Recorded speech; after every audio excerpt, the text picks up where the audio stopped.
Must have been a large, airy, completely furnished room, according to our text. And he will show you a large upper room, furnished and prepared. There, make ready for us. The second mention of the upper room precedes Pentecost, when the disciples and the apostles gathered for a fellowship and prayer meeting that lasted 10 days. There was never a deeper devotional meeting than this protracted prayer meeting. If ever the church is to experience the power of Pentecost, it must be by our submission and our obedience to make the necessary preparations for such upper room experiences. The third mention of the upper room is at the prayer meeting which delivered Peter from the prison of Herod, found in Acts, the 12th chapter. Herod had reached forward his hand to destroy the church, but God would stretch forth his hand to perform signs and wonders and glorify his Son. God allowed Herod to be killed, and God allowed Herod to kill James, but he kept him from killing Peter. Again, it was the throne of heaven that was in control and not the throne on the earth. I want you to know also that the upper room is also connected not only with John Mark, but with you and me. The upper room was so constant a use in the early church that it is believed to be the home of Mark, from the reference to the mother of Mark, as seen in Acts, the 12th chapter and the 12th verse, and by the reference of the gospel writer Mark to the young man who followed Jesus, as seen in St. Mark, the 12th chapter and the 51st and 2nd verses. From that upper room emanated a spiritual influence upon all who came under the sway of such prayer power. Mark's own life was transformed from failure into victory through the power of that prayer meeting. Every church ought to have at least one prayer room devoted exclusively for prayer and prayer seasons, for the empowering and the edifying of its work. Jesus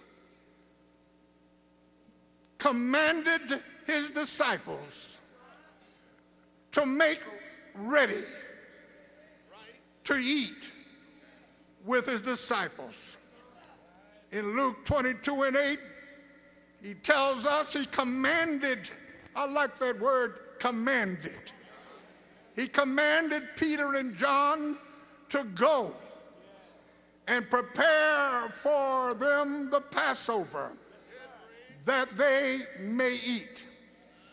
Having fellowship with Jesus Christ requires preparation of our hearts.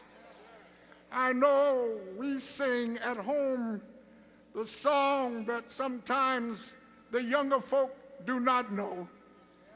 It says, examine me. It said, oh, search me, Lord, Search me, Lord, if you find anything that shouldn't be. Somebody knows that song. Take it out and straighten me. I want to be right.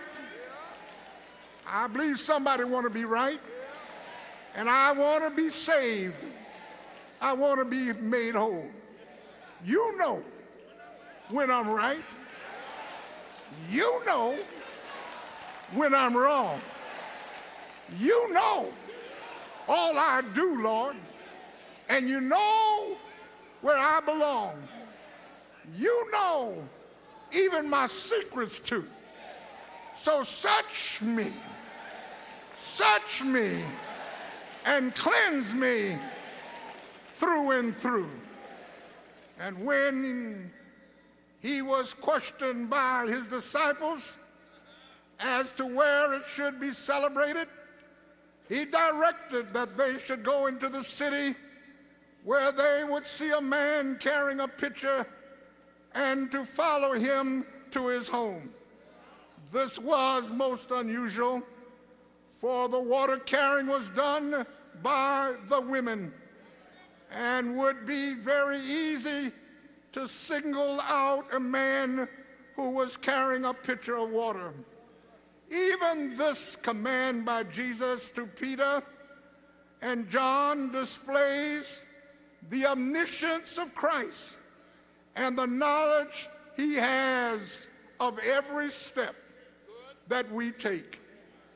By this device, the Lord maintained the secrecy of the place, of his meeting place, so that even Judas, who had already agreed to betray him, would not know where they were going to celebrate the supper. Jesus did not want that event to be interrupted. Preparing for the Passover consumed the entire day for these disciples. This emphasizes the fact that time for preparation must be set aside if we are to have an upper room experience for spiritual power.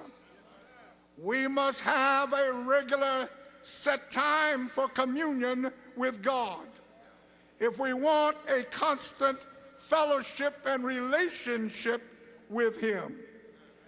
Preparation involves effort if we are to sit at the Lord's table. People who will devote effort to every other problem, objective, or task they face, but who give no energy or attention to spiritual fellowship with God, are always spiritually bankrupt or in error. We must not assume that our intimacy with Christ and the Holy Spirit will take care of itself. God's promise of fellowship is to those who seek him.